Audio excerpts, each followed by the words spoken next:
نحمده ونصلي على رسوله الكريم اما بعد اعوذ بالله من الشيطان الرجيم بسم الله الرحمن الرحيم يا ايها الذين آمنوا ادخلوا في السلم كافة ولا تتبعوا خطوات الشيطان وقال النبي عليه الصلاة والسلام من ارتد عن دينه فاقتلوه او كما قال عليه الصلاة والسلام۔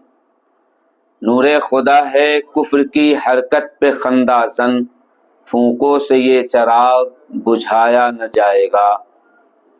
میرے اسلامی دینی بھائیوں اور دینی دوستوں، اللہ تبارک و تعالی نے مذہب اسلام کو نہایت ہی مستحکم بنایا ہے۔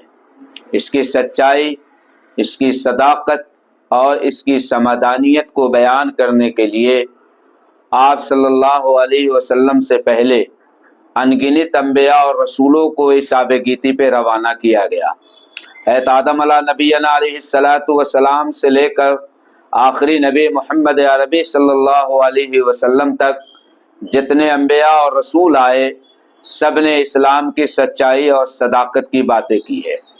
اللہ تبارک و تعالی نے اسلامی تہذیب اور اسلامی تمدن کو تمام مذاہب میں سب سے الگ تھلگ رکھا ہے۔ خود حضور علیہ الصلاۃ والسلام نے اسلام کی دعوت و تبلیغ کے ساتھ اپنا یہ پیغام بھی رکھا تھا، من تشبہ بقوم فہو منہم۔ حضور علیہ الصلاۃ والسلام نے اسلام کو تمام مذاہب سے بالکل ممتاز رکھا ہے۔ مکۃ المکرمہ کے اندر مشرکین کی تہذیبیں تھیں، مدینہ المنورہ کے اندر یہودیوں کی تہذیبیں تھیں۔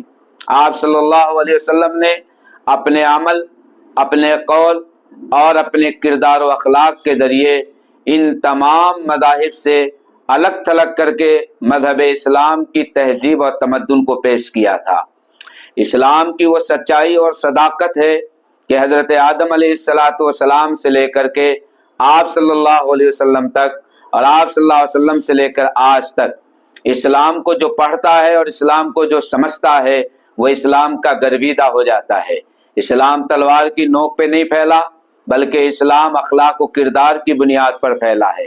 یہ اسلام کی سچائی اور یہ صداقت ہے کہ اللہ تبارک و تعالی نے دنیا کے کونے کونے تک اسلام کو پھیلایا ہے، اور اسلام کے مطالعہ کرنے والے خود اس بات کا اندازہ لگاتے ہیں اور لکھتے بھی ہیں کہ مذہب اسلام ہر اعتبار سے سچا ہے، ہر اعتبار سے کامل اور مکمل ہے۔ اسلام مذہب ہمارے پاس میراثی انداز میں آیا ہے۔ یہ اتنا آسان اور اس قدر سہولت کے ساتھ اسلام کو نہیں لایا گیا اور نہیں پہنچایا گیا۔ آپ اندازہ لگائیے ان شخصیتوں کا جو مکہ کے اندر موجود تھی اور کس طریقے سے اسلام کے کلمے کو پڑھنے کے بعد ان کو پریشانیاں اٹھانی پڑی۔ یہ شہادت گہے الفت میں قدم رکھنا ہے۔ لوگ آسان سمجھتے ہیں مسلمان ہونا۔ آپ اسلامی تعلیمات کو پڑھیے، بچے کی پیدائش سے لے کر کے وفات تک، قبر، اس کے بعد میدان محشر، پلسرات اور جنت اور جہنم کے فیصلے کے بارے میں جس طریقے سے تفصیلات اسلام میں ہیں کسی اور مذہب میں نہیں ہے۔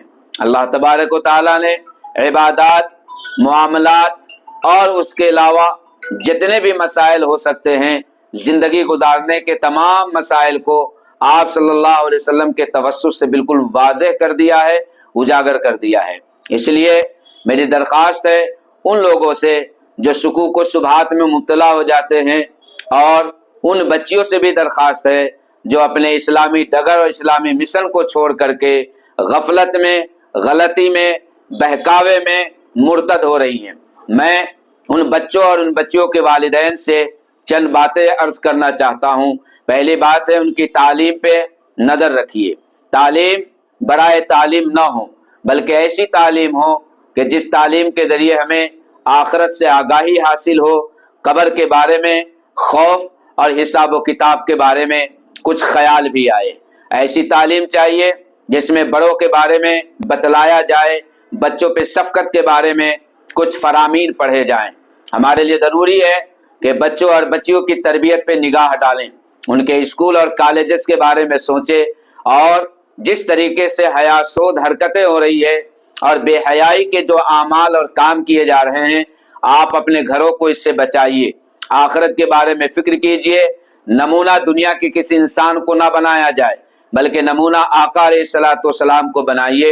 حضور علیہ الصلوۃ والسلام کے لیے قرآن نے صاف اعلان کیا ہے لقد کان لکم فی رسول اللہ اسوۃ حسنہ۔ آپ صلی اللہ علیہ وسلم کو ہی نمونہ حضرات صحابہ کرام نے بنایا تھا اور صحابیات نے بنایا تھا۔